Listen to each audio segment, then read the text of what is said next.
Hello everyone, it's Charlton. Please subscribe to my channel, tap that notification bell, and like this video. That helps me to keep making videos, and I would appreciate it majorly. Okay, so Missouri was debating their own abortion ban bill today on the floor of the state legislature. This individual, Rep. Barry Hovis, who's pictured right there, was making the case for the bill. And he's a former police detective of 30 years, and he's explaining about, as his time as a police officer, all the rape cases that were brought to him were, they weren't somebody that you didn't know that just kind of attacked you randomly on the street, but it was typically somebody, a situation after a party at a college campus, whatever, and it was usually a he said, she said kind of thing.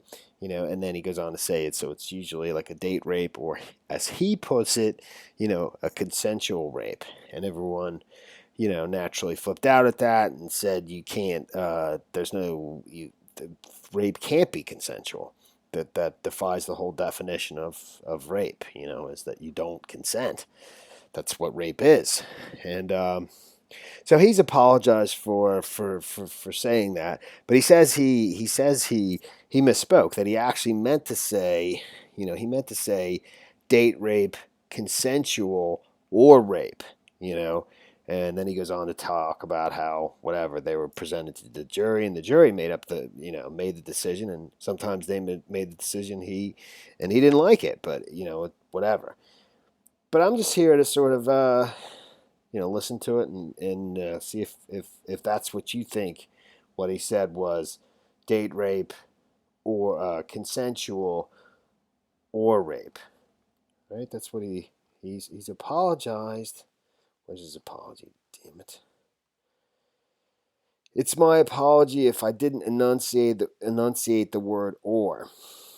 Hovis later told the Associated Press that he meant to say date rape or consensual or rape. Party, because most of my rapes were not the gentleman jumping out of the bushes that nobody had ever met. That was 1 or 2 times out of 100. Most of them were date rapes or consensual rapes, which were all terrible. But I'd set in court.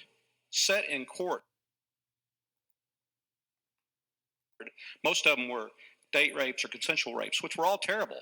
But most of them were date rapes or consensual rapes, which were all terrible. But I'd set in court when juries would struggle with those type of situations where it was a he said, she said, and they would find the person not guilty. Unfortunate if it really happened, but I had no control over that because it was a judge or a jury making those decisions. Okay. All right. So on the one hand, it does not sound like he's saying date rapes or consensual or rapes.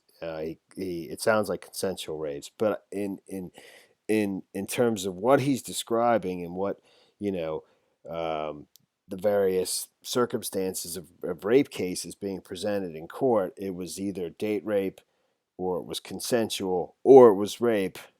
It actually kind of makes sense. His explanation sort of makes sense that he meant to say consensual or rape, because and then in court it's they decide whether it's consensual or it was rape, based on the he said she said scenario that he's presenting. So I actually believe his explanation, even though I'm not a fan of this bill. I'm not a fan of all these fairly extreme abortion bills. I know people feel very deeply about this subject. Personally, I think this is all about presidential politics. It is. It's about 2020, and Trump definitely thinks this is going to help him in 2020, and it will. I mean, people are extremely motivated to vote and donate themselves and volunteer themselves to the cause of a campaign for this issue alone, and that's why I think this thing is popping up in on both sides. It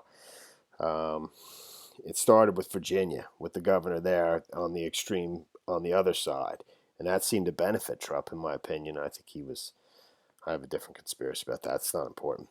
But, that's pretty much the story there. So, thanks for watching my videos. Please subscribe to my channel. Give me a like down below. I'll see you in the next video. Later, man.